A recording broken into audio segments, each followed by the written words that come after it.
Madam Reading Clerk.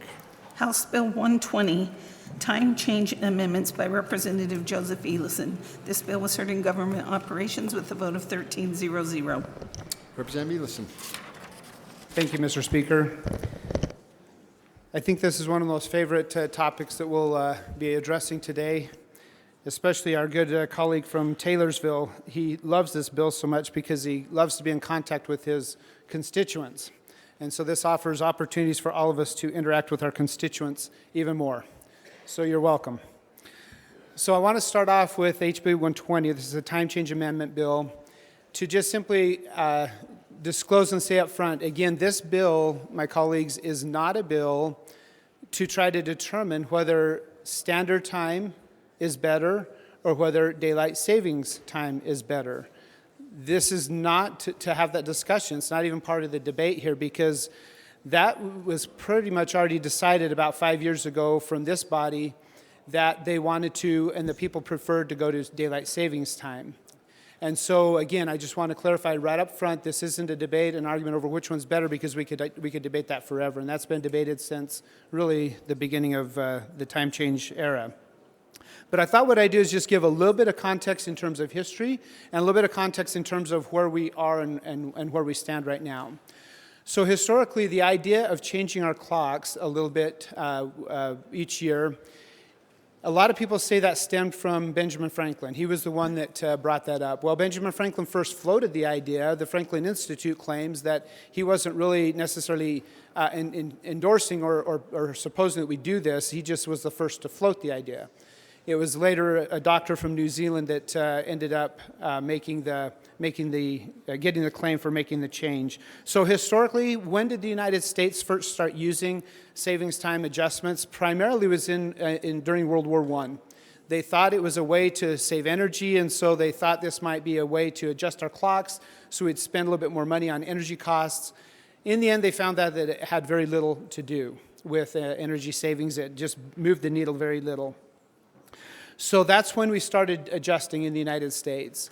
Back and forth, the whole world has back and forth adjusted to this concept. There's been many arguments on both sides as to which way is the best. Again, we're not having that discussion today, simply on the merits of this bill. So where we ended up in the United States was in 1966. We ended up with a Uniform Time Act of 1966 that standardized throughout the United States the idea of having daylight savings time adjusting during the summer months of the year. So it began in April and it ended in October. There were 2 states that opted out. Arizona and Hawaii and most of the territories opted out. The rest of the country went to what we currently do today. The only other adjustment that was of significance was during George Bush's term as president. They ended up extending that time during the summer months by 4 weeks by going to March and to November. And that was in 2005. Then what happened in Utah was because the time change occurred, all the legislators up here continually got requests to say, please stop changing the clocks. And that's been going on for year after year after year. We've heard it from those that have been here much, much longer than myself.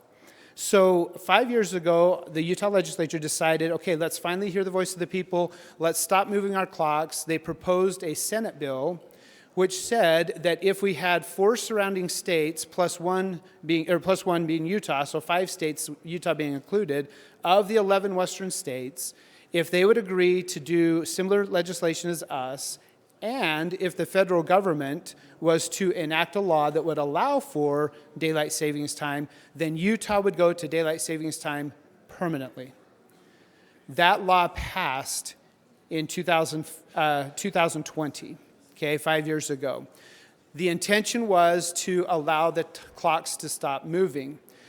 Again, the consensus was that federally, we had Congressman Rob Bishop from Utah, and Senator Marco Rubio both introducing bills in the House and the Senate that looked like it had huge national support. It looked like there was great momentum throughout the country that it was going to change. So with a little bit of certainty here in the state of Utah, they thought for sure this was going to happen. We could finally answer the call that we would not move our clocks anymore. And lo and behold, here we are 5 years later, and we're still moving our clocks because they did not passed the bill. The Senate, it did pass back in D.C., but the House bill did not. So here we are once again addressing this issue, and people say, why are you bringing this bill forward? Because, folks, our constituents, by a very, very large percentage, we're talking between 75 and 80% of Utahns have said fanatically, year over year, we want to stop moving our clocks. So what this bill does is the only thing that you and I have as representatives that we can do, and that is move to standard time now. Then the bill says if the federal government does enact their savings time bill, we would then move to savings time permanently, because that's what was already decided by this body. I honor that. I respect that.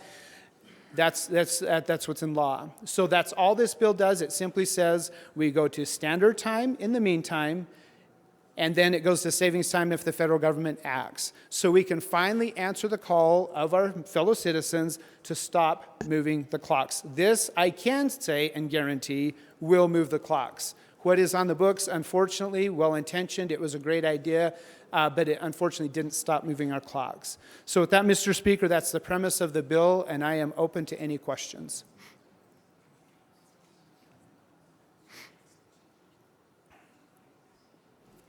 Thank you, Representative Elison. Discussion to the bill, Representative Ward. Thank you. I just want to rise in support of the bill. Just on behalf of just only my district, I did get my little survey back, and knowing that the bill was here, then you're able to phrase a very focused question. These are your choices. Keep changing or stop changing and be on the winter time schedule. And for my folks, they still said yes. So I'm happy to get a chance to vote for it. Thank you, Representative Ward. Further discussion to the bill, Representative Tom Peterson. Thank you, Mr. Speaker. I rise in extreme opposition to my support of this bill, and do so as a dad of a lacrosse family, and as somebody who firmly believes that as we implement this, they're not going to change our work schedules when we start and stop going to work. They're not going to change school times. And so I have a lot of reservation with going to standard time as somebody that works 2 jobs. I do a lot of work outside in the summer, and know this will adversely affect my ability to get that work done. It'll also affect my kids' ability to play lacrosse in non-lighted fields significantly in the springtime and in the fall time. And so it's with great reluctance, I sent out 4 surveys on Facebook, and 90% of my constituents support this. So that's why I speak in extreme opposition to my support of this bill. So with that, I'm concerned what this will do to our high school programs, to our rec programs, to our quality of life in the evening, but I also understand that constituents want to do this for some reason, so I support the bill. Thank you, Representative Tom Peterson. Further discussion to the bill, Representative Wilcox. Thank you, Mr. Speaker. Mr. Speaker, I rise right now in honor of my grandmother, Grammy, as we know her. As we began this conversation today, my mother sent me a picture.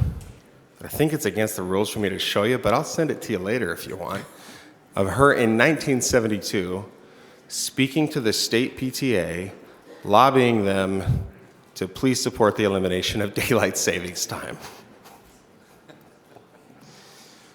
I feel this.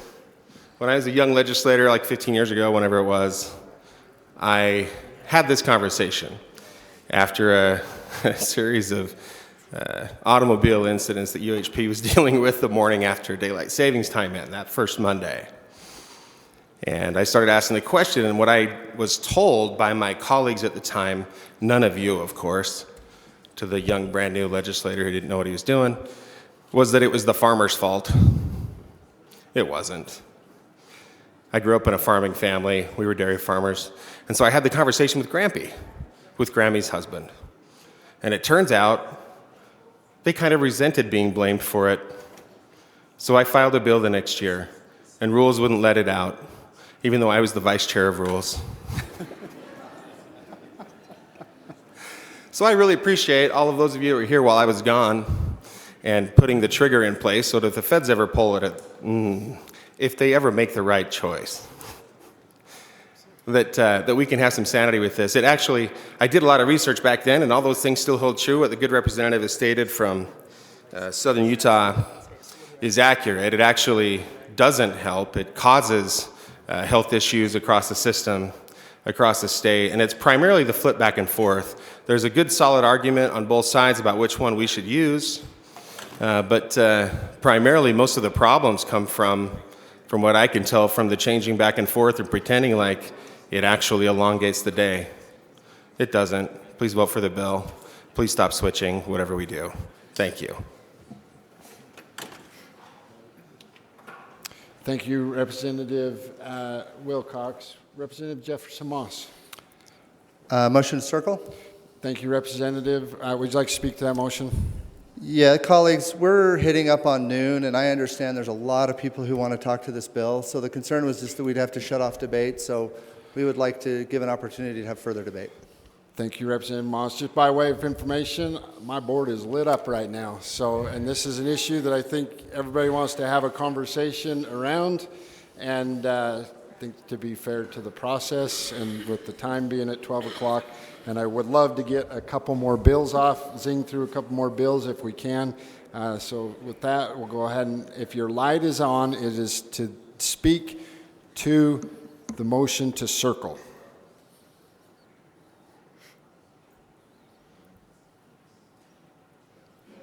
Representative Chu, to the motion to circle. I agree with this motion. It's a waste of time. Not what we were looking for, Representative Chu. Further discussion to the motion to circle. Seeing none, we're going to place the motion. All in favor of the motion to circle, HB 120. All in favor, say aye. Aye. Any opposed? Rule that motion passes. The bill's been circled. Madam Reading Clerk.